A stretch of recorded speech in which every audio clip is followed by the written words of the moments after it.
Hola amigos, bienvenidos a mi canal. El día de hoy vamos a continuar con la temática de los 6000 años de pecado y Jesús viene por segunda vez. Al parecer, como muchos notarán, pues la temática parece ser que se ha reanudado en un punto. Pero ¿por qué es necesario mostrar todo lo que hemos estado analizando desde los videos anteriores? Por la misma razón, para que se pueda comprender esa parte que es necesario saber para poder mostrar todo lo demás. Y en general a veces muchos pasamos por desapercibido esa parte que es como una pista para poder comprender todo lo que vamos a ver más adelante. En el anterior video hemos analizado la parte del budismo y cómo también entra dentro de la parte del espiritismo. Aunque muchos comentan que el budismo es espiritual, quizás es porque no han conocido o no han buscado realmente de dónde vienen sus raíces. Sabemos que el hinduismo y el budismo tienen cosas muy similares. Y también hemos analizado la parte de las doctrinas de la nueva era, testimonios, por supuesto, y qué tan sorprendentes testimonios hemos notado acerca de cómo esas personas han salido de esas doctrinas para lograr un cambio en sus vidas. Y sobre todo se han vuelto en creencias cristianas, aunque no sé si realmente son completamente cristianas. Sabemos que si ya pertenecen a algún tipo de religión cristiana, en especial como católica, mormona, testigos de Jehová, etcétera, quizás no han encontrado tal vez pues la verdad tal cual es como la palabra de Dios nos menciona, ¿no? Sabemos que hemos analizado durante todos estos videos la palabra y pues en general todo lo que apunta es que pues nada que ver con las religiones, ¿no? Y sabemos que las interpretaciones que podemos encontrar a través del Espíritu Santo que nos guía no es la interpretación de una religión como realmente la interpreta, sino es el mismo Espíritu Santo que actúa sobre nosotros para poder encontrar las revelaciones y las interpretaciones correctas de las Escrituras. Sobre todo eso lo vamos obteniendo indagando constantemente, por supuesto. Y pues ahora vamos a continuar con la parte del judaísmo, que pues también hay cosas que podemos notar aquí, algo realmente extrañas, del por qué los que pertenecen a este terreno del judaísmo realmente no se han percatado de ciertas cosas que las toman como si fueran propias de su religión y que normalmente no están basadas ni siquiera en la misma pues Torah o en la Cábala que ellos normalmente practican. Que aquí podemos ver en estas imágenes el candelabro de 7 brazos, que sí es bíblico, por supuesto, y alrededor podemos ver las 12 los 12 zodiacos, y al lado derecho la estrella de 6 puntas, que tampoco pues para nada pues tiene que ver con lo que ellos normalmente se basan en su fuente realmente de la Torah y de la Cábala, por supuesto. Y pues sabemos que pues la Cábala pues también es algo que ellos normalmente practican, utilizan, profundizan, y por supuesto entran en una profundización tan maravillosa, con unos detalles que le dan unos tintes a sus enseñanzas bastante bien, que sorprende y que normalmente pues lo que muchas religiones no hacen. Ellos profundizan tanto en tantas cosas, pero que no, normalmente no todo es correcto, por supuesto que no. Y pues vamos a ver cómo realmente todo esto no está basado 100%, o ellos no fueron los pioneros, podríamos decir que los pioneros en el uso de todas estas herramientas que ellos ocupan. Vamos a ver qué es el judaísmo. Aunque no existe un cuerpo único que sistematice y fije el contenido dogmático del judaísmo, su práctica se basa en las enseñanzas de la Torá, también llamada Pentateuco, compuesto por 5 libros. A su vez, la Torá o el Pentateuco es uno de los 3 libros que conforman el Tanaj o Antiguo Testamento a los que se atribuye inspiración divina. Según las creencias, fue entregada a Moisés junto con la Torá y conservada desde su época y la de los profetas. El rasgo principal de la fe judía es la creencia en un Dios omnisciente, omnipotente y providente, que habría creado el universo y elegido al pueblo judío para revelarle la ley contenida en los 10 mandamientos y las prescripciones rituales de los libros 3 y 4 de la Torá. Otra de las características del judaísmo que lo diferencia de las otras religiones monoteístas radica en que se considera no solo como una religión, sino también como una tradición, una cultura y una nación. Pues aquí ya empezamos con los conceptos de tradición y de cultura. Recordemos que en lo que hemos analizado anteriormente hay una mezcla de culturas en las religiones, en algunas de las religiones que hemos estado analizando.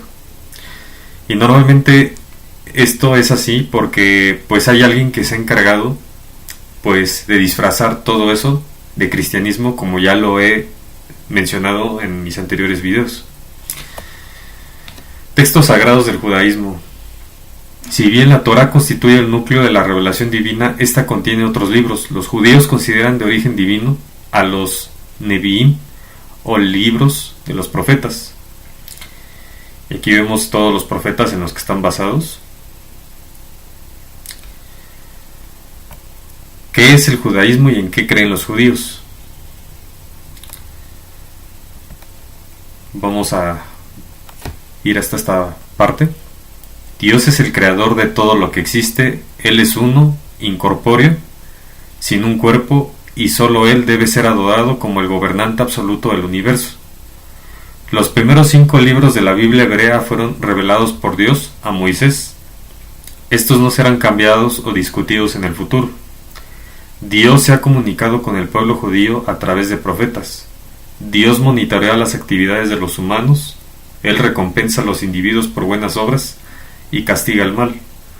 Aunque los cristianos basan mucho de su fe en las mismas escrituras hebreas como los judíos, hay diferencias mayores en las creencias. Generalmente, los judíos consideran de primera importancia las acciones y el comportamiento.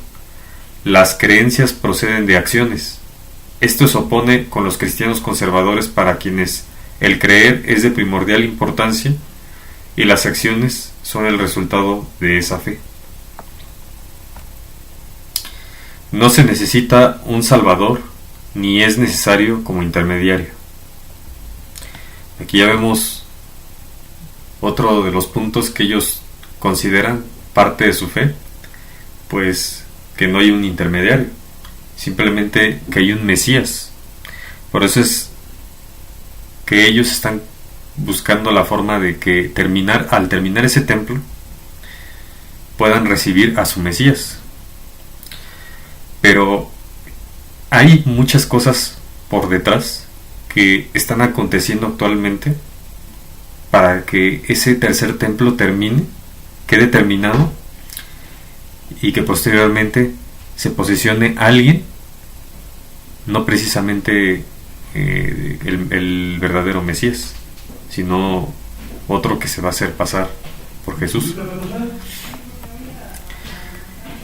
Ahora vamos a leer algunos textos bíblicos referentes a esto que hemos estado analizando. Isaías capítulo 7 versículo 14. Por tanto, el Señor mismo os dará señal.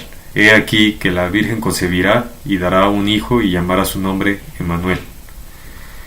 Notemos que este es uno de los textos de los cuales está en uno de los libros que los judíos normalmente se basan para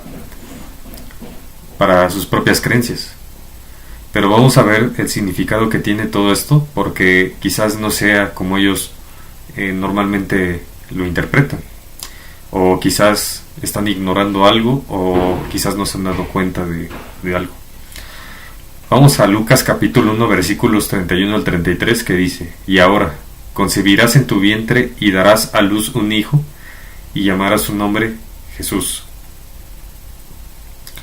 ¿Notamos ese paralelismo que tiene ese texto con el texto que acabamos de leer?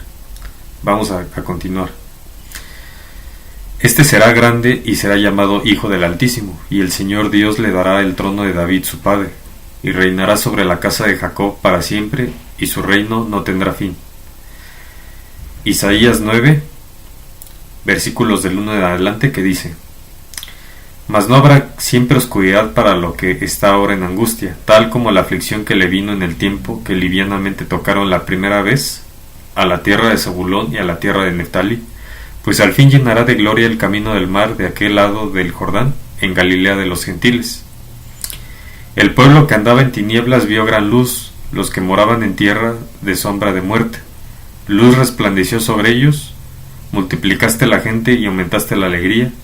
Se alegrarán delante de ti como se alegran en la siega, como se gozan cuando reparten despojos, porque tú quebraste su pesado yugo y la vara de su hombro y el cetro de su opresor, como en el día de Madián. Porque todo calzado que lleva el guerrero en el tumulto de la batalla, y todo manto revolcado en sangre será quemados, pasto del fuego. Porque un niño nos es nacido, hijo nos es dado, y el principado sobre su hombro, y se llamará su nombre admirable, consejero, Dios fuerte, Padre eterno, príncipe de paz. Y resalto todo esto porque esta es otra de las claves, por lo que vamos a ver más adelante. Ahora vamos al capítulo 3 de Malaquías, versículo 1, para no extender tanto esto. Voy a leer nada más las partes que están en rojo porque son los textos clave. Ustedes pueden detener, si ustedes gustan, el video y buscar en sus Biblias el capítulo y los textos de los cuales yo me estoy basando para poder analizar y llevar a la conclusión todo esto de lo que estoy tratando. Malaquías 3 versículo 1 dice: he aquí, yo envío mi mensajero, el cual preparará el camino delante de mí, y vendrá súbitamente a su templo el Señor, a quien vosotros buscáis. Y el ángel del pacto, a quien deseáis vosotros, he aquí viene, ha dicho Jehová de los ejércitos. Zacarías 9, versículos del 9 en adelante, voy a leer el versículo 9. Alégrate mucho, hija de Sión, da voces de júbilo, hija de Jerusalén. He aquí tu rey vendrá a ti, justo y salvador, humilde y cabalgando sobre un asno, sobre un pollino, hijo de asna.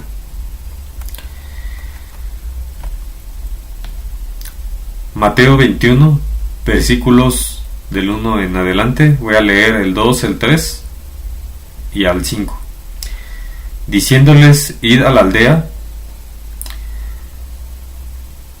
que está enfrente de vosotros, y luego hallaréis una asna atada y un pollino con ella, desatadla y traédmelos, y si alguien os dijere algo, decid: el Señor los necesita, y luego los enviará. Todo esto aconteció para que se cumpliese lo dicho por el profeta cuando dijo: decid a la hija de Sión: he aquí, tu rey viene a ti, manso y sentado sobre una asna, sobre un pollino, hijo de animal de carga.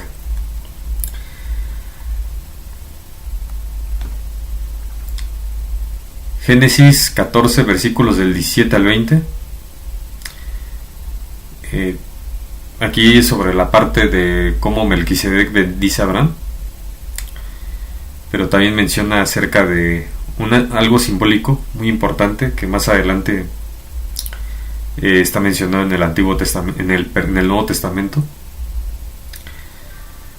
Cuando volvía de la derrota de Kedorlaomer, Laomer, y de los reyes que con él estaban, salió el rey de Sodoma a recibirlo al valle de Sabe, que es el valle del rey.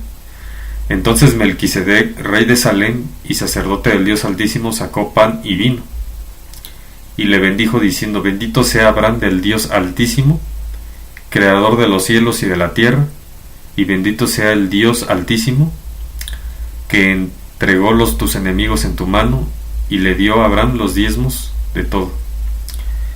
Notemos que ya desde aquí ya está mencionando una simbología de lo que posteriormente en el Nuevo Testamento es mencionado por el mismo Jesús. Sacó pan y vino. Y recordemos que el vino no es ese vino que tomamos actualmente nosotros. Es otro vino totalmente diferente. No confundamos las cosas que Satanás ha tergiversado con lo que verdaderamente Dios puso para nuestro bien y como parte simbólica de lo que constituye su palabra y en general la verdadera doctrina que él predicó. Ahora vamos al libro de Isaías, capítulo 52, del 13 al 15. Voy a leer el 14. Como se asombraron de ti muchos, de tal manera fue desfigurado de los hombres su parecer, y su hermosura más que la de los hijos de los hombres. Isaías 53, versículos del 1 en adelante. Voy a leer todos los que están en rojo. Despreciado y desechado entre los hombres, varón de dolores, experimentado en quebranto, y como que escondimos de él el rostro, fue menospreciado y no lo estimamos. Ciertamente llevó él nuestras enfermedades y sufrió nuestros dolores, y nosotros le tuvimos por azotado, por herido de Dios y abatido. Mas el herido fue por nuestras rebeliones, molido por nuestros pecados. El castigo de nuestra paz fue sobre él, y por su llaga fuimos nosotros curados. Angustiado él y afligido, no abrió su boca, como cordero fue llevado al matadero, y como oveja delante de sus trasquiladores, enmudeció y no abrió su boca. Y se dispuso con los impios su sepultura, mas con los ricos fue en su muerte, aunque nunca hizo maldad ni hubo engaño en su boca. Con todo eso Jehová quiso quebrantarlo, sujetándole a padecimiento. Cuando haya puesto su vida en expiación por el pecado, verá linaje, vivirá por largos días, y la voluntad de Jehová será en su mano prosperada. Por tanto, yo le daré parte con los grandes, y con los fuertes repartirá despojos, por cuanto derramó su vida hasta la muerte y fue contado con los pecadores, habiendo él llevado el pecado de muchos y orado por los transgresores. Estos textos, este es un párrafo que puse aquí de mi parte de la conclusión a la que llegué. Estos textos representan a Jesús como el Cordero, y muchos judíos aún no se han percatado de que Jesús ya se encontraba en el Antiguo Testamento, simbólicamente en los sacrificios del santuario, así como representado en las profecías. Por tanto, los judíos se contradicen también al tomar como parte de sus creencias estos textos que hablan de Jesús no como el Mesías. Actualmente hay judíos conversos al cristianismo porque han encontrado esta verdad o la respuesta. ¿Y por qué hago esta deducción y esta conclusión? Porque ¿qué pasa si nosotros comenzamos a creer o profesar alguna religión y nosotros en algún libro que normalmente es una herramienta que ocupamos para poder predicar o en general predicar nuestra fe a otra persona, como por ejemplo lo que hemos analizado anteriormente respecto al catolicismo? Sabemos que hay textos en la Biblia que refutan la cuestión de que la Virgen realmente no ascendió, sino que ella fue pecadora también, y ella misma se consideró pues pecadora, porque realmente ella tuvo hijos después de que concibió a Jesús, pues conoció a José. Sabemos que el conocer a alguien en la Biblia es decir que es cuando tenemos hijos, cuando se tiene hijos. La palabra, el que conoció a tal persona, el que María conoció, de que José conoció a María, es cuando hace referencia a cuando alguien tiene hijos, cuando alguien le va a dar a luz, en este caso a María. Y también hemos visto el paralelismo con las vírgenes, que realmente vírgenes como tal, pues son realmente desde la raíz, son las diosas, Semiramis, Astarot en general. Todo esto va compartido. Recordemos que todo esto va disfrazado. Y pues ahí es donde yo puedo deducir que, y analizándolo bien, podemos notar que pues sí se contradicen, porque pues cómo es posible que ocupen o se enfoquen de una herramienta como el libro de Isaías, de uno de los profetas mayores, para decir que realmente las doctrinas que ellos profesan es que no hay ningún intercesor. Y Jesús es intercesor, es el único intercesor, no hay nadie más. Y ellos se basan en textos bíblicos también, pero ellos están ignorando esa parte, o quizás la están pasando por alto, o simplemente porque o no han leído bien, o algunos no se han dado cuenta realmente de eso. Pero esto realmente porque suele pasar debido a que nosotros estamos tan enfrascados en una religión que normalmente nosotros no vemos más allá de lo que pueda haber en toda esta información que nos pueden dar en las religiones, en todas estas prácticas, doctrinas, devociones, etcétera. Porque hay personas tan devotas de sus religiones que difícilmente, si tú les cuentas todo esto, se van a dar cuenta de la verdad, de lo que hay detrás, y por la falta del conocimiento, que es uno de los textos de Oseas, por supuesto, que menciona ahí que realmente somos llevados cautivos por la falta del conocimiento, porque nosotros como seres humanos somos encaminados siempre desde niños por nuestros padres, que nos transmiten ciertas creencias y que posteriormente somos llevados por ese camino, y que normalmente somos tan adoctrinados, o hay personas que por el mismo ego no quieren cambiar, no quieren indagar, o porque pensarán que uno está loco, o por cualquier otra cosa. Aquí vemos un análisis por este autor de toda esta explicación, cómo responder a los judíos anticristianos. Y aquí se hace un análisis de Isaías 53, que habla del Mesías Jesús. Y pues yo ya he mencionado algunas cosas, no voy a leer todo. Ustedes lo pueden leer con detenimiento si ustedes gustan, deteniendo el video, o pueden indagar en alguna otra fuente en especial. Y pues todo esto es muy importante porque pues quizás muchos no se han dado cuenta de esto. Por supuesto que ha habido conversos que realmente se han dado cuenta de que realmente Jesús está en los libros como el del profeta Isaías, que son utilizados también por los mismos judíos. Y pues aquí vemos acerca del tercer templo, como les mencioné anteriormente, y que ellos están tomando como referencia que pues este templo, que actualmente lo están construyendo, el tercer templo de Jerusalén, y que están buscando a la vaca alazana, que es muy importante porque es uno de los elementos principalmente para toda todo este planteamiento del tercer templo y de toda su construcción para que puedan recibir al Mesías que ellos esperan.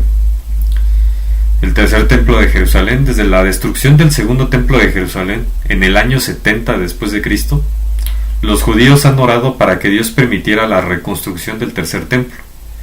Esta oración ha sido parte de la tradicional oración que los judíos realizan 3 veces al día. A pesar de seguir sin construirse, la idea y el deseo de un tercer templo es sagrada para el judaísmo, sobre todo para el judaísmo ortodoxo, como un lugar de culto no realizado. En el Tanaj, los profetas piden su construcción para que sea construido en la era mesiánica. Existen en diversas fuentes planos realizados por los antiguos judíos para la reconstrucción del templo, especialmente los capítulos 40 al 47 del libro de Ezequiel. La visión de Ezequiel es anterior a la construcción del segundo templo, y el manuscrito del templo descubierto en Qumran, entre los manuscritos del Mar Muerto, sin embargo, nunca llegaron a ser utilizados. Y aquí vemos pues una representación pequeña del templo de Jerusalén según la profecía de Ezequiel, reconstrucción de Charles Chiplis, 1887. Bueno, vamos a dejar un poquito ya esa parte acerca de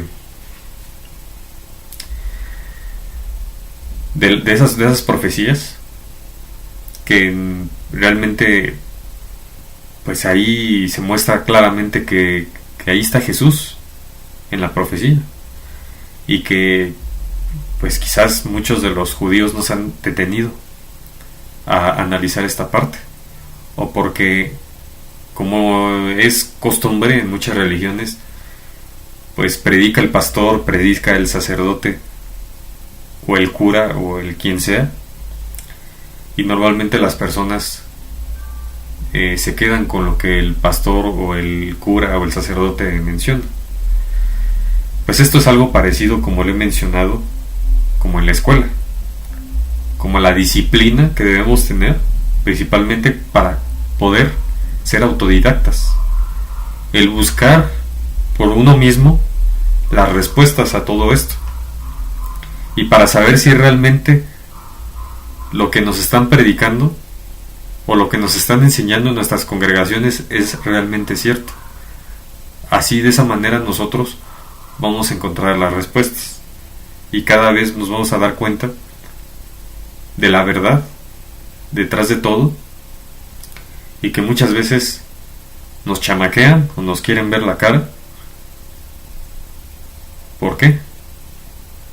Porque quizás la religión le conviene que tú estés ahí, porque pues, tú estás invirtiendo también parte de tu dinero en dar diezmos a un lugar en donde no se estén hablando las cosas ciertas, o se estén diciendo mentiras.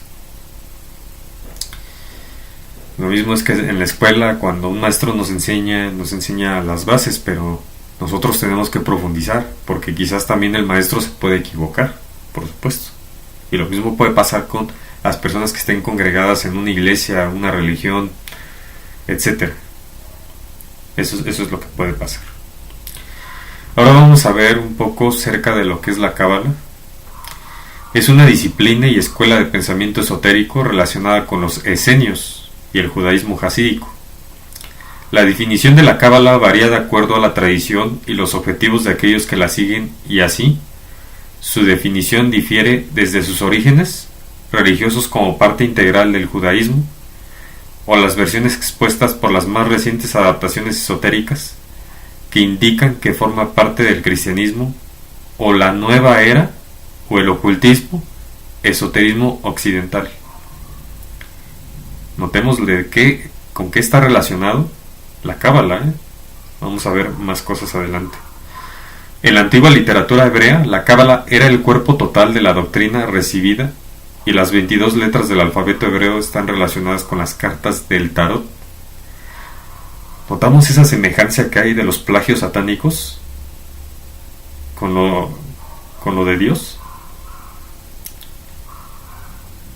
Notemos que Satanás no se inventa nada, se copia todo.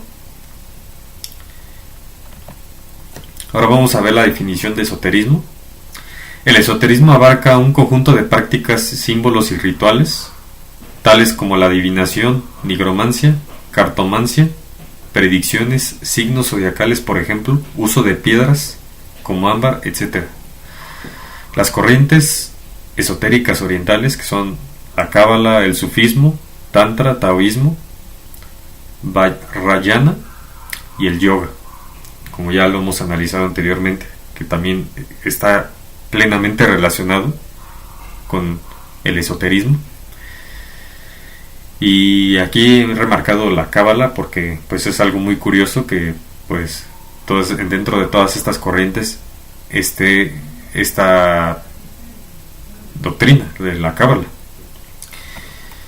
Corrientes esotéricas occidentales. La escuela de Pitágoras y la de los neoplatónicos perpetuaron la tradición en Grecia. Se sabe que Pitágoras adquirió parte de su saber en la India y que Platón estudió y fue iniciado en las escuelas de Egipto. En tiempos más recientes, pues algunas ideas notariamente saquias y budistas juegan un papel preponderante en el pensamiento gnóstico.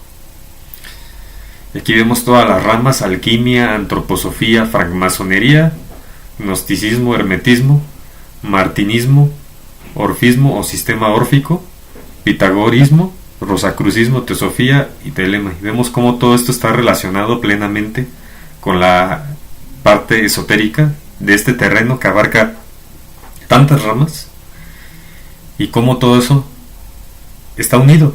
Realmente van en conjunción con todas estas doctrinas.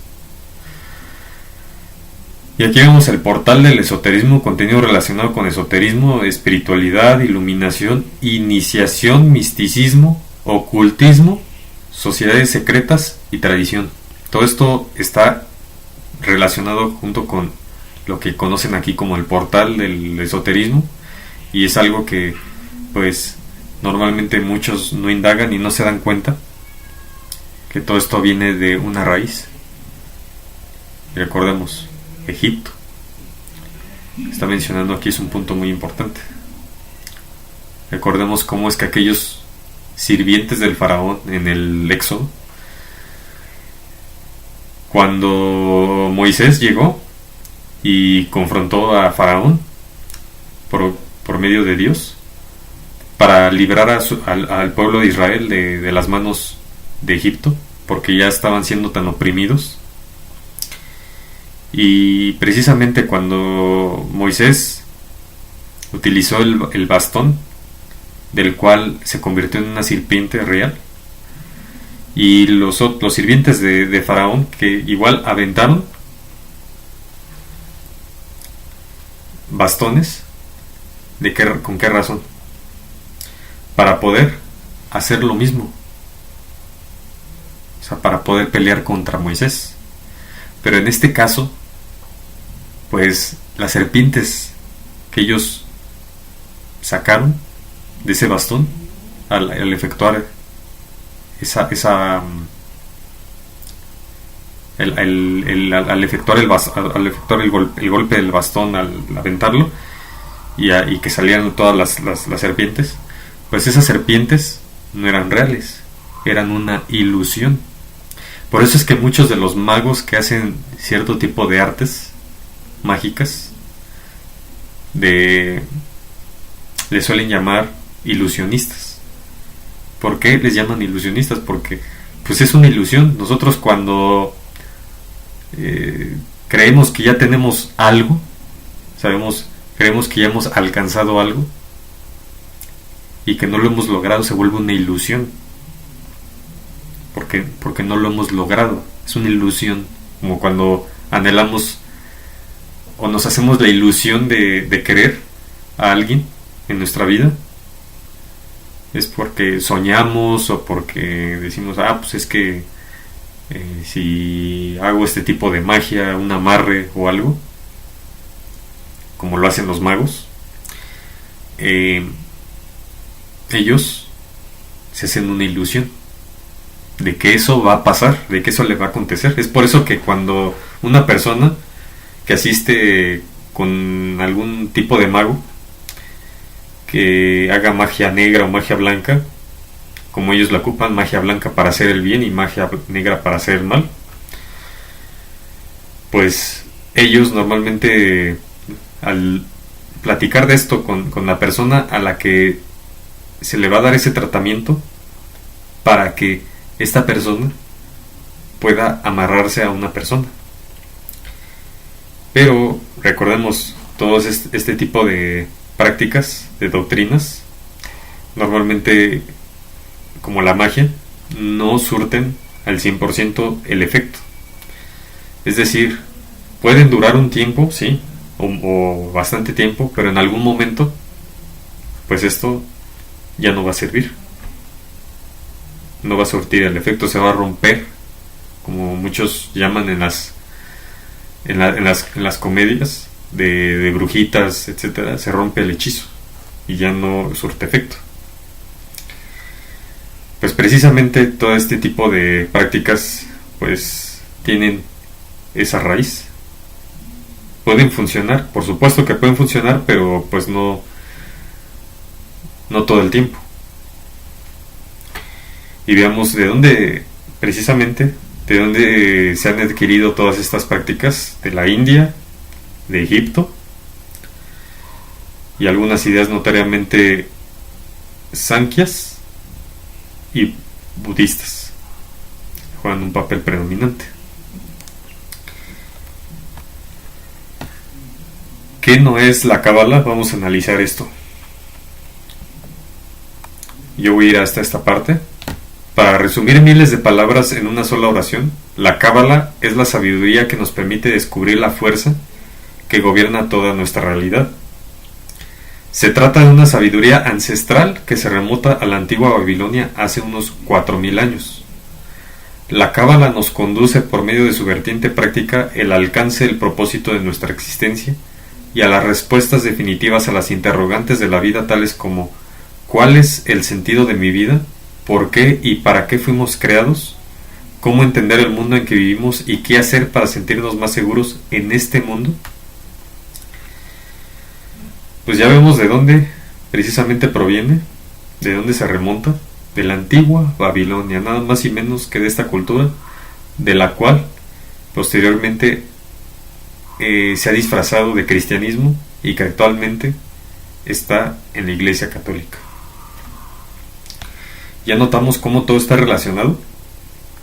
Esa es la idea que yo quiero dar aquí acerca de todos estos videos, y doy gracias por ver todos estos análisis que he estado haciendo, y cómo es que pues todo esto se va enlazando, todo esto va unido, todo esto tiene relación, porque todas estas doctrinas provienen de una misma raíz, proveniente de Satanás. La cábala, ¿qué es y de dónde provino realmente? Yo voy a leer esta parte. De acuerdo con dos fuentes autoritativas, Blavatsky y la propia enciclopedia judía, los judíos también adquirieron de los caldeos sus doctrinas de misticismo orientales. Estas fueron desarrolladas más adelante en un compendio escrito de literatura esotérica conocida como la cábala judía o cábala, y en la Edad Media como la cábala latina. Vemos de dónde precisamente ellos adquirieron esas doctrinas de misticismo orientales, y vemos que aquí también está relacionada aquí Blavatsky. ¿Y Blavatsky quién es? De la teosofía, y fundadora precisamente y parte principalmente de la raíz de donde viene la nueva era, todas las doctrinas de la New Age, que como ya hemos visto ese testimonio tan asombroso de esa persona que ha pasado a través de tantas doctrinas y que realmente ella pues nada más no se curaba de lo que ella le pasaba, al contrario, se ponía peor, las cosas se ponían peor, y ella seguía ahí a través de distintas doctrinas que no llevaban para nada a su curación, sino a empeorar. La tradición religiosa caldea que fue abrazada por los judíos apóstatas durante su cautiverio en Babilonia fue entregada a las subsiguientes generaciones de boca en boca. Según Blavatsky, estos difusores de la tradición caldea en los siglos antes de Yahushua eran conocidos como Tanaim. Cabalista. La cábala, una tradición no escrita o oral. El cabalista es un estudiante de la ciencia secreta, quien interpreta el significado oculto de las escrituras con la ayuda de la cábala simbólica. Los Tanaim fueron los primeros cabalistas entre los judíos, se presentaron en Jerusalén alrededor de principios del siglo III, antes de la era cristiana. Esta doctrina secreta es idéntica a la sabiduría persa o magia. Vemos que aquí judíos apóstatas, como lo he mencionado anteriormente, la apostasía, desviarse totalmente del origen de las creencias. Aquí se ve claramente la herejía rabínica antigua que ha sido traída hasta la moderna, pues el Ruach HaKodesh no revela nada acerca de la Cábala, ni de sus doctrinas de la palabra Kodesh, de Yahweh. Cábala comprendía originalmente toda la sabiduría tradicional en contraposición a la ley escrita, Torah, por lo que se incluyó la hagiográfica y los libros proféticos de la Biblia hebrea, que se supusieron haber sido recibidos por el poder del Espíritu Santo y no como escritos de la mano de Yahweh. Es decir, algunos judíos que eran considerados dignos podían comprender las enseñanzas ocultas de la Torah escrita y a través de técnicas místicas hacer contacto directo con Elohim. Entre estas prácticas están las recitaciones rápidas del santo nombre de Dios o tetragramatón, la meditación de las 11 Sefirot del árbol de la vida que creen ser emanaciones de Elohim, aprender a usar las 22 letras del alfabeto hebreo como patrones portadores de fuerzas de energía que sirven como los componentes básicos del cosmos, y por último trascender las fronteras del espacio, limitaciones de tiempo en el mundo físico, para enfocarse en la divinidad interior de cada uno. Pues aquí ya vemos otra doctrina que normalmente se enfocan para poder decir que todo esto tiene una importancia para enfocarnos a la divinidad interior de cada uno de nosotros. Recordemos que ese pensamiento lo predica la nueva era, de que nosotros somos dioses. Pero hay un texto en Salmos que menciona que nosotros seremos semejantes al Altísimo, seremos como dioses semejantes al Altísimo, pero no dioses, semejantes. Y la nueva era se ha encargado principalmente de hacer que uno encuentre su divinidad interior, que nosotros somos realmente perfectos y que nosotros somos dioses. Notemos el plagio que hacen de la Biblia, principalmente de ahí, y mucha gente no se ha dado cuenta de eso. En un primer momento, consistiendo solamente de la tradición empírica, más tarde asumió, bajo la influencia de la filosofía neoplatónica y neopitagoreana, un carácter especulativo.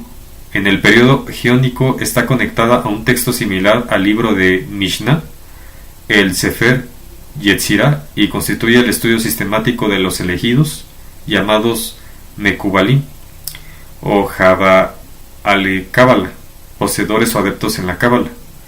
Estos reciben el nombre después de Maskilim, los sabios, más tarde. Daniel 10, y debido a que la Cábala se llama Jokama, Nistara, la sabiduría oculta, a través de cuyas iniciales reciben también el nombre de adeptos en la gracia. La Cábala es una doctrina demoníaca asimilada por los judíos de la religión rabínica durante su cautiverio en Babilonia. Yahweh detesta la mezcla de su Kodesh, verdad, con lo prófano de las naciones. Ningún hermano fiel se inmiscuye ni contamina su emunaj con tradiciones orales, aunque las mismas hayan sido escritas, y aceptadas como verdad desde tiempos antiguos. Pues aquí vemos algo clave que podemos encontrar en toda esta fuente, que principalmente Dios detesta eso, la mezcla de la verdad con lo profano. O es verdad o es profano. Hay que ser un poco analistas. Recordemos que a través de todo lo que he estado mencionando en estos videos y todo en lo que me he basado, hay que ser un poco analistas para darnos cuenta de todo lo que hay detrás y poder detectar todos estos puntos y no quedarnos con preconceptos, por supuesto. Y yo lo voy a dejar hasta aquí. He tratado de resumirlo lo mejor posible. Más adelante vamos a continuar pues con la ley dominical. Y después de todo este análisis de el judaísmo, pues notamos que realmente sus doctrinas no son principalmente herramientas que ellos hayan tomado desde sus orígenes del judaísmo. Por supuesto que no. Vemos que proviene todo desde la misma Babilonia, de la misma astrología, de los 12 zodiacos, de la cábala. Y pues esto para nada es, como ellos dicen, que es propio de ellos el practicar la cábala, y pues en general se basan en libros proféticos que pues, son bíblicos, y que la misma Biblia explica claramente en el Nuevo Testamento que es el mismo Jesús, relacionando como lo hemos conectado. Sabemos que en la Biblia un texto conecta a otro para poder dar el significado más claro o la mejor comprensión posible que pueda haber para nuestro entendimiento. Y en general pues los judíos, como vemos, se basan en todas estas herramientas y de las cuales no se han dado cuenta y no se han puesto a investigar. Yo no digo que todos, porque algunos ya se están dando cuenta de las cosas, y usted puede investigar o platicar con gente que quizás fue en su momento judía, y les van a decir que pues realmente los que se han convertido, los que han conocido la verdad, se van a dar cuenta, o les van a decir algo de que realmente nunca se habían dado cuenta, de que en la misma Biblia de la cual ellos extraen esos profetas para sus doctrinas, que se dieron cuenta que realmente Jesús realmente existe. Pero en fin, pues espero les haya gustado este video y que todo esto pueda servir para su edificación y para un mejor conocimiento de la verdad que hay detrás de todo esto. En este momento hemos terminado ya con todo lo referente a religiones, a todo ese análisis que hemos estado haciendo, y hasta aquí terminamos ya con ese análisis. No hemos, por supuesto, analizado todas las religiones, porque si no, no vamos a terminar. Simplemente hice una asociación de todos estos conceptos para que ustedes puedan notar realmente cómo todo esto está enlazado. Como hemos visto en todos estos videos, cómo todas esas doctrinas están enlazadas unas con otras y llevan a un mismo punto, a una adoración que no es principalmente de un ser superior divino, sino a Satanás totalmente. Realmente todo esto es muy importante. Recomiendo las conferencias, por supuesto. Si ustedes quieren analizar más, recomiendo vean conferencias, fuentes en general. Recomiendo las conferencias de El Gran Engaño acerca de los portales dimensionales. Ellos mencionan cosas que realmente a mí me hicieron realmente despertar y que cambiaron totalmente el giro de mi vida. y sobre todo para poder edificarme mejor y sobre todo dejar todas esas doctrinas que yo practicaba y que eran erróneas. Pues más adelante vamos a analizar, pues como lo he dicho, la ley dominical. Vamos a empezar ya con este tema, con esta parte de la temática, para que podamos comprender el por qué realmente la Biblia pues no es un cuento de fábulas, no es un cuento, no son fábulas, no es un libro manipulado, como muchos dicen, porque hay algo que voy a mostrar más adelante que realmente menciona que pues la Biblia no es como muchos lo están mencionando, que actualmente pues que las traducciones son diferentes y que en general hay muchos cambios. No, para eso hay que comprobarlo y hay que indagar. Sin más, los dejo con este video y espero les haya ayudado en algo y les mando un abrazo. Bye.